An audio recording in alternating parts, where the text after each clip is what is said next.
en face de vous. Jean-François, la cofondatrice du parti de gauche et le président du conseil départemental des Alpes-Maritimes. Oui, et je tiens à préciser que nous avons invité l'une des co-organisatrices des Nuits debout qui, après concertation avec ses pairs, a préféré décliner cette proposition à débattre. À ma gauche, donc, vous, Raquel Garrido, vous êtes l'avocate de Jean-Luc Mélenchon, vous êtes auteur de ce guide citoyen de la 6e République, publié par Fayard, et vous vous êtes rendu à plusieurs reprises, vous le confirmez, à ces Nuits debout, place de la République. Oui, bonjour Jean-François. Bonjour. Killy.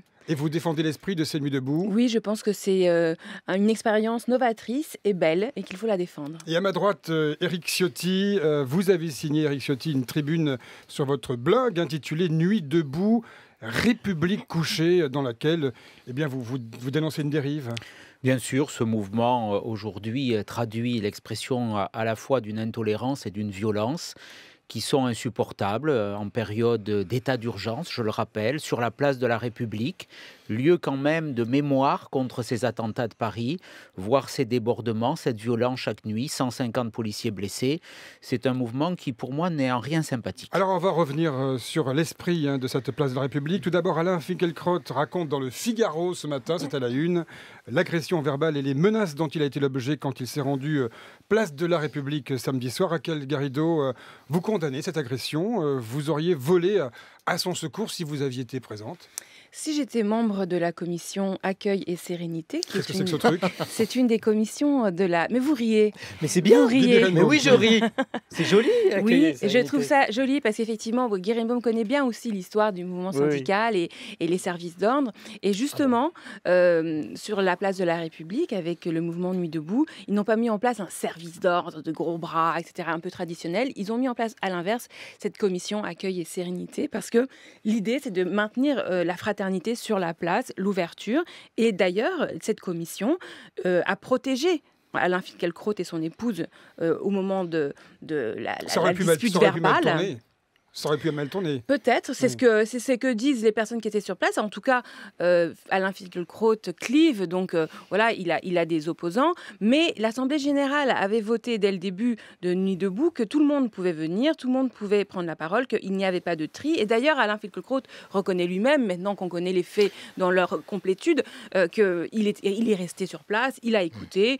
Voilà, bon, après, c'est un monsieur qui clive, quoi. Oui, mais quand vous dites, Raquel Garrido, parce qu'il m'arrive de lire Twitter, Finkielkraut est un provocateur, ce sont des remarques de vieux schnock qu'il fait, c'est pas super sympa de votre part. Non, c'est vrai, je ne suis pas spécialement sympathique avec... c'est un peu un double langage, non ? Non, mais c'est pas... Attendez, moi d'abord, je ne suis pas le mouvement Nuit debout, et je réagissais à ce qu'il a dit ce matin, ou hier soir dans le Figaro, parce qu'il a surenchéri en disant que c'était un mouvement gauchiste sous cloche. Et oui, ça, il a dit une kermesse gauchiste sous cloche, une bulle révolutionnaire levée au milieu d'une ville complètement indifférente. Voilà. Il a le droit de dire ça. Bien sûr qu'il a le droit, et j'ai le droit de répondre que ce sont des commentaires de vieux schnock, parce que justement, il ne comprend pas ce qui se passe visiblement. Et ce qui se passe, c'est qu'effectivement, il y a une jeunesse. Pardon, si je mets en exergue cette différence générationnelle, peut-être qu'elle n'explique pas tout, bien entendu. Je crains que non. Il y a des différences d'approche. Mais là, il se passe quelque chose d'une jeunesse qui n'a pas d'autre perspective que la précarité et qui n'a pas réussi vis-à-vis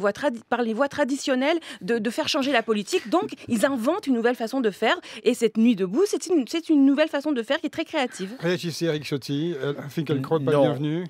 D'abord, je crois que ça a démontré le vrai visage de ce qu'est Nuit debout. Oui, Nuit debout, c'est un entre-soi entre la gauche et l'extrême gauche. D'abord, c'est une désespérance, mais la désespérance au sein de la gauche. Et je peux comprendre, c'est, je dirais, le seul regard positif que je peux porter sur ce mouvement. Il y a une désespérance à gauche par rapport à la parole trahie. Tous ceux qui sont à Nuit debout ont tous voté François Hollande. Tous. Ils ont été trahis. C'est pas sûr. Ils ont été trahis, quasiment. Enfin, c'est possible que beaucoup s'abstiennent. Je ne pense pas qu'il y en ait beaucoup qui aient voté Nicolas Sarkozy. En tout cas, ils ont été trahis. Et c'est vrai qu'on est parti du candidat qui dénonçait la finance au ministre de l'économie du même candidat qui va récolter des fonds auprès des mêmes banquiers à Londres la semaine dernière. Donc je peux comprendre de la part d'un électeur de gauche qui est cette désespérance. Mais ce mouvement, oui, il est interne à la gauche. il est ridicule, je dirais, dans son ampleur. Je ne veux pas porter de jugement sur les personnes, chacun a le droit de s'exprimer, mais d'abord, dans notre pays, il y a des gens qui travaillent, il y a des gens qui sont au chômage, qui veulent s'en sortir, et donner le sentiment que c'est la nouveauté, c'est la modernité, c'est l'espérance, par rapport à quelques centaines de personnes qui, pour beaucoup, se sont laissés aller à la violence contre les policiers, qui ont dégradé des biens publics. Il y a eu des comparaisons C'est immédiates, totalement, c'est un mouvement extrêmement minoritaire qui ne prend pas, et puis qui balaye toutes les idées fausses, toutes ces idées du XXe siècle qui pourtant, je crois que la gauche devrait comprendre qu'elles ont échoué partout où elles ont été appliquées, elles ont échoué. C'est pas cette vision du monde dont notre pays a besoin. Si Raquel Garrido. C'est-à-dire qu'il faudrait savoir, si vous pensez que c'est un mouvement ridicule, alors pourquoi dépensez-vous autant d'énergie pour le faire interdire et pour censurer ce mouvement ? Parce qu'il est violent, parce que la violence est dangereuse. Vous dites vous-même que ce n'est pas violent. Alors que les policiers auraient autre chose à faire, je le rappelle, nous sommes en état d'urgence. Donc voilà, le ministre de l'Intérieur et les préfets interdisent des braderies dans les villes et ils laissent depuis 20 jours maintenant se développer ce mouvement. 150 policiers blessés, des forces de police qui seraient bien utiles ailleurs, qui sont aujourd'hui concentrés, un commissariat, celui du 11e arrondissement qui a été attaqué. Comment on voit bien que le gouvernement a une forme de malaise vis-à-vis de ce mouvement. Il y a une complaisance intellectuelle. En même temps, ils ont compris que c'était contre eux. En démocratie, ce n'est pas au gouvernement de décider s'il laisse ou pas développer des expressions démocratiques. C'est contraire à la loi aujourd'hui, les manifestations permanentes. Non, la loi ne dit pas ça. Si vous voulez être rigoureux, la loi donne la possibilité au préfet d'interdire des manifestations lorsqu'elles portent. Il ne le fait pas lorsqu'elles sont violentes et dangereuses. Pas tous les deux. Chacun son tour. Merci Guy S'il y a un problème. Un petit peu. Chacun son tour. Raquel Garrido, oubliez l'esprit de la mobilisation du 11 janvier 2015 à cet endroit-là, à la place de la République. Au contraire, moi je pense qu'il y a une filiation. Après les attentats contre Charlie Hebdo et Hyper Cacher. C'est une bonne référence, Jean-François Aquili. Je pense qu'il y a une filiation. Cette jeunesse qui était sur les terrasses du 10e arrondissement, qui était au Bataclan. Elle embrassait les policiers. Oui, et elle était...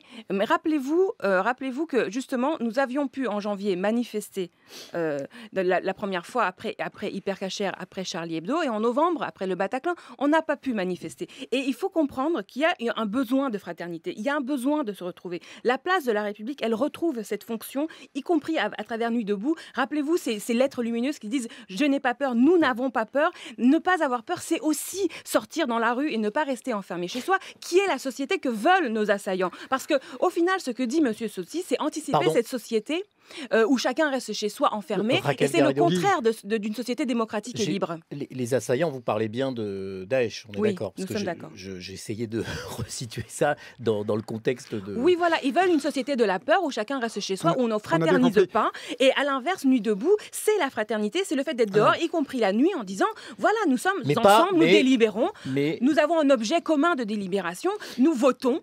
Et vous avez parlé tout à l'heure du vote Hollande. Je ne sais pas s'ils ont tous voté Hollande. Moi, je pense que cette jeunesse, elle s'abstient beaucoup. Mais quand elle est sur la place, elle lève la main en permanence, elle vote sur tout, y compris par exemple le fait de ne pas venir ce matin participer à cette émission. C'est voter. Voilà, ça c'est formidable. Oui, juste une question, une petite parenthèse. Éric Ciotti, que dites-vous de l'affiche qui fait polémique ce matin, édité sur le site de la CGT? Stop à la violence, dit l'affiche. La police doit protéger les citoyens et non les frapper. C'est le message avec, on voit une matraque et du sang sur l'affiche. Scandaleux, indigne, honteux. Voilà, ce syndicat s'est discrédité. Il s'était déjà discrédité. Bon, j'ai vu que M. Le Pen était à Marseille et se faisait huer. Mais là, je crois qu'il a franchi un degré. Autant sa crédibilité, à mesure que sa crédibilité diminue, il est contraint à la surenchère. Là, on est dans la surenchère. Moi, je demande très clairement ce matin au ministre de l'Intérieur de déposer plainte contre la CGT. J'ai entendu qu'il avait protesté, mais là, il ne peut y avoir que des mots, il faut qu'il y ait des actes. Je demande solennellement à Bernard Cazeneuve, l'Assemblée ne siège pas, donc je ne peux pas l'interroger cette semaine, mais je lui demande très clairement de déposer plainte contre la CGT. Ce message est caricatural. Je rappellerai qu'en 2015, 18 000 policiers et gendarmes ont été blessés en service, 8 sont morts. Vous rappeliez ces images de fraternisation entre les Français le 13 janvier dernier pour la police, en remerciant la police. 11 janvier. Oui, après la manifestation qui a suivi les attentats, c'était le 11, vous avez raison. C'est insupportable aujourd'hui ce message. On ne peut pas le laisser développer comme on ne peut pas laisser se développer la violence chaque nuit place de la République. Donc je demande l'interdiction de ces manifestations, de nuit debout, et la dissolution des mouvements d'extrême gauche qui très souvent manipulent. Vous disiez que c'est la démocratie, mais on sait très bien que derrière, et votre présence quelque part en est la représentation, il y a de la manipulation des partis extrémistes qui sont à la manœuvre. D'abord un mot sur l'affiche, Raquel Garrido. D'abord, il ne s'agit pas d'une affiche de la CGT, mais d'une fédération de la CGT Infocom. C'est sur le site du syndicat quand même. Non, pas de la confédération, de Infocom. Donc oui, parce qu'on est quand même en congrès. D'ailleurs, je salue les congressistes de la CGT. Et faut pas, il est de bon ton pendant le congrès de la CGT de dire du mal de la CGT. Pas la CGT, c'est ça. C'est quand même, c'est le b.a.-ba de la construction, de l'organisation du syndicalisme. La confédération, c'est pas la même chose qu'une fédération.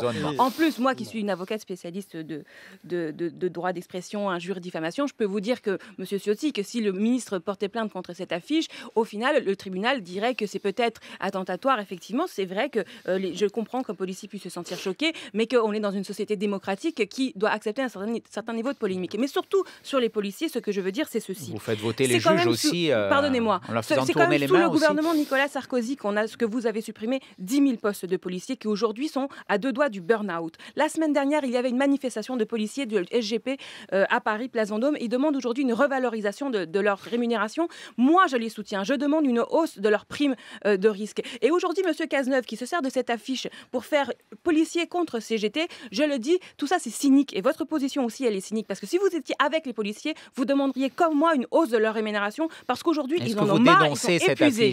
Est-ce que vous dénoncez cette affiche? Je pense que cette affiche, elle est maladroite. Mais, et vous demandez une hausse de la prime de risque des policiers? Bien sûr. Vous savez, monsieur Ciotti, combien gagne un jeune policier aujourd'hui? Nous l'avons fait. Il gagne près du SMIC. Sous le quinquennat Nicolas Sarkozy, il y a eu la réforme des corps et carrières qui justement ont revalorisé vous avez baissé les primes de risque considérable la situation des policiers et des gendarmes. Ciotti, vous-même, vous gagnez, vous-même avec vos indemnités, vous de président de conseil général et de député, vous percevez 5 ou 6 fois plus qu'un jeune policier aujourd'hui. Et si vous étiez vraiment de leur côté et ne pas les utiliser dans vos manœuvres politiciennes, vous les défendriez jusqu'au bout. Et Monsieur Le Pen, il gagne ce qu'on gagne à la fin du mois, monsieur Ciotti, Monsieur Le Pen à la tête de l'agence bidon d'alphabétisation, il va gagner combien? Il va gagner combien? On va être obligé de faire des signes, attention. On va faire comme à Nuit debout. Raquel Garrido, sur l'accusation de récupération du mouvement, c'est vrai qu'on voit des personnalités qui ne se sont pas déclarées, qui n'ont pas l'étiquette marquée dessus, mais qui sont issues des courants d'extrême gauche, qui sont très présentes sur cette place de la République. Il y a quand même une couleur politique, non? Au départ, c'était un mouvement qui a été inventé par... Ah non, je pense que ce mouvement est irrécupérable dans le sens où il ne se laisserait pas récupérer les citoyens qui sont là. Dans le bon sens du terme. Dans le bon sens du terme. Parce que si c'est irrécupérable, ça peut aussi vouloir dire qu'ils ne vont pas aller très loin. Monsieur Mélenchon a dit en avoir rêvé pourtant. Mais effectivement, je veux dire, d'abord, je rappelle, au départ, on a projeté le film de François Ruffin, Merci Patron. Mais aujourd'hui, moi, par exemple, ce que je dis dans mon guide citoyen, c'est qu'il faut réécrire la Constitution. Il va falloir obtenir des droits nouveaux, comme le droit de révoquer les élus, par exemple, une assemblée constituante. Et quand je vois que c'est ce qui se passe la nuit debout, c'est la tyrannie, la dictature, révoquer les élus. Bien sûr, quand le peuple a le pouvoir sur les élus, ça vous fait très peur. La Corée du Nord, votre modèle. Vous représentez l'oligarchie. La Corée du Nord, votre modèle. Ce sera l'échange final. Merci à tous les deux, Raquel Garrido et Éric Ciotti, d'avoir débattu ce matin à propos des Nuits debout.